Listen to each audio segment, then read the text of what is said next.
Assalamualaikum warahmatullahi wabarakatuh. Perkenalkan nama saya Ayu Solehah dengan NPM 2141174. Pada video kali ini saya akan membahas sekilas mengenai materi Control Self Assessment atau yang disebut dengan CSA. Mungkin langsung saja ke materinya. Nah, di sini control self assessment atau CSA itu adalah proses sistematis yang dilakukan oleh suatu organisasi untuk mengevaluasi efektivitas sistem pengendalian internalnya. Dan di sini juga CSA itu membantu organisasi dalam identifikasi dan menilai resiko, meningkatkan efektivitas pengendalian internal dan mencapai tujuan organisasi. Nah, adapun juga tujuan dan manfaat control assessment. Yang pertama, meningkatkan efektivitas pengendalian internal, dan yang kedua, meningkatkan kesadaran resiko, dan yang ketiga, meningkatkan efisiensi operasional. Selanjutnya ada karakteristik control assessment. Yang pertama itu partisipatif, berfokus pada risiko, dan bersifat berkelanjutan. Proses pelaksanaan control assessment ada yang pertama, ada perencanaan menentukan ruang lingkup CSA, tujuan metode dan sumber daya yang dibutuhkan. Yang kedua, pelaksanaan, mengumpulkan data, melakukan analisis, dan mengevaluasi efektivitas pengendalian internal.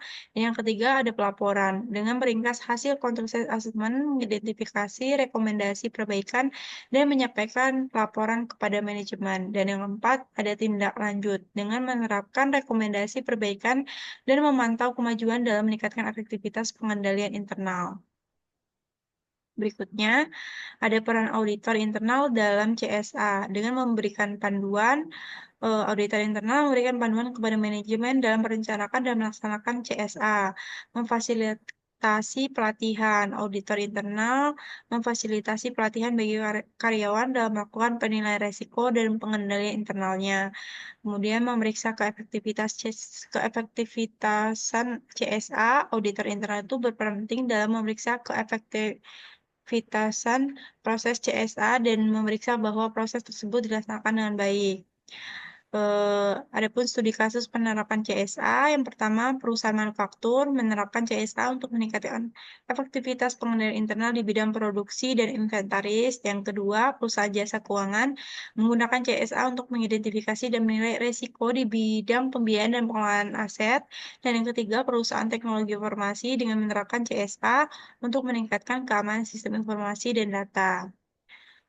Baik kesimpulan dari keseluruhan materi CSA itu adalah CSA merupakan alat yang efektif untuk meningkatkan efektivitas pengendalian internalnya dan mencapai tujuan organisasi. Dengan menerapkan CSA juga secara tepat dan berkelanjutan, organisasi itu dapat meningkatkan ketahanan, efektivitas, dan kepercayaan stakeholder-nya. Nah, mungkin itu saja materi sekilas eh, CSA yang dapat saya sampaikan. Kurang lebihnya saya mohon maaf. Saya akhiri. Wassalamualaikum warahmatullahi wabarakatuh.